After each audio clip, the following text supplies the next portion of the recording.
Okay, we know a bit about options already. Now next type of derivative is forward and futures. So forward is the first and the simplest form of derivative. Basically, it is agreement between two parties to buy a specific underlying asset at a specific price at a specific time. So it is an obligation for both of them at time t, at the specific price.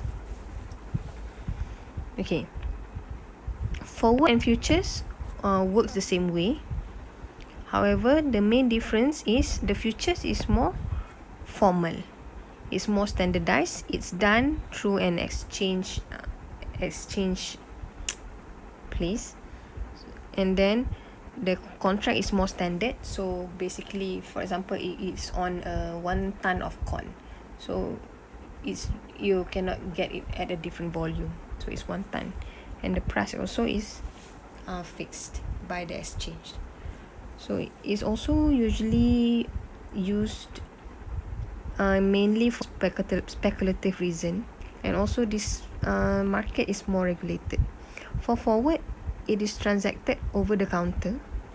It is more customizable, so the amount, the price is customizable depending on the agreement between the party.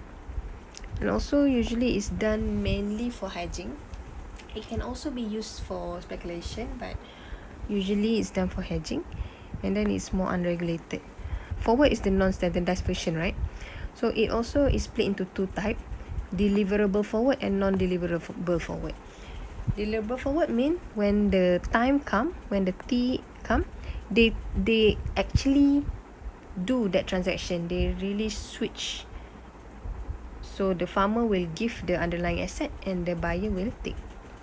That is deliverable forward. Deliverable forward. Non-deliverable forward means they just exchange the payoff. They just exchange payoff. Let's say, like just now, when between call and put, the buyer and the seller, their position is just negative, right? So means one party will pay and one party will receive. That's what it means. So for non-deliverable forward, they just exchange the payoff. No real delivery is made. So let's try to draw the payoff of a forward. What happened at K? At K, it's at the money lah. But if the price is higher than K, let's say this is the payoff of the buyer. So a long forward lah, long forward position. So if the price is actually higher than K, he have the rights to buy at K, but the actual market price is higher. So his payoff is positive, like the call.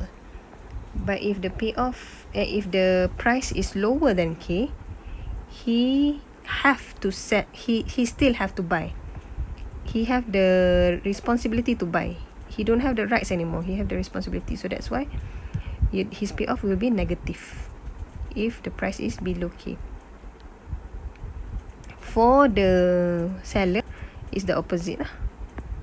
It's the opposite. So it's like this, opposite sign. Okay.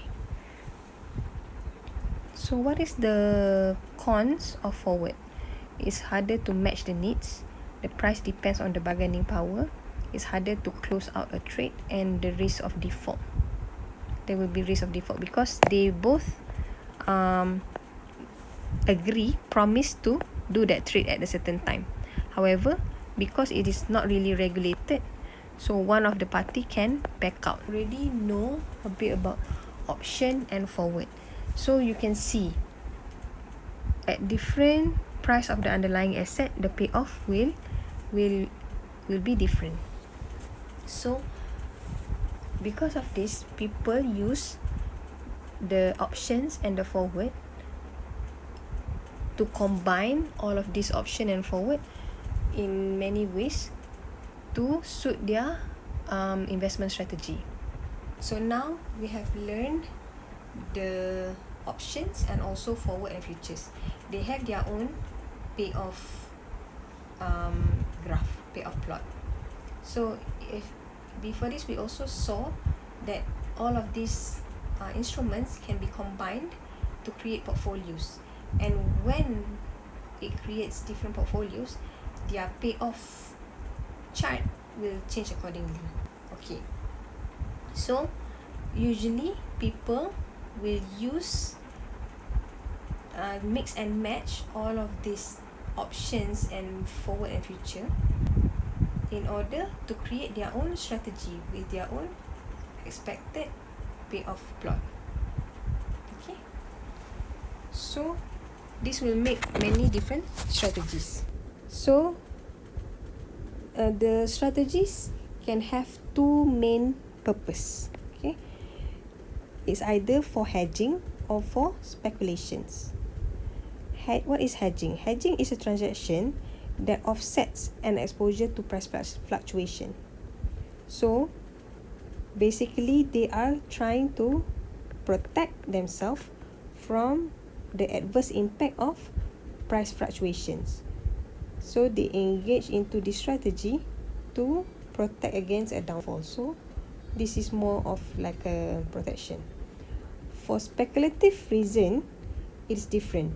They engage into that position, they do that strategy, they bought the derivatives to make profit from the price change by taking new risk. Okay, so another thing, hedging it usually involves taking delivery of the underlying asset. Speculative, no. And operators of the hedging is usually risk averse. Speculative usually risk lovers. One example of hedging, this manufacturer, they need corns to make their product. So the price of corn fluctuates. So what do? They agree on a forward contract where they can lock their price of corn. Long strategy usually is used to benefit from price increase. Long position, they call it long position, to protect against price increase. So they also, it's called bullish strategy.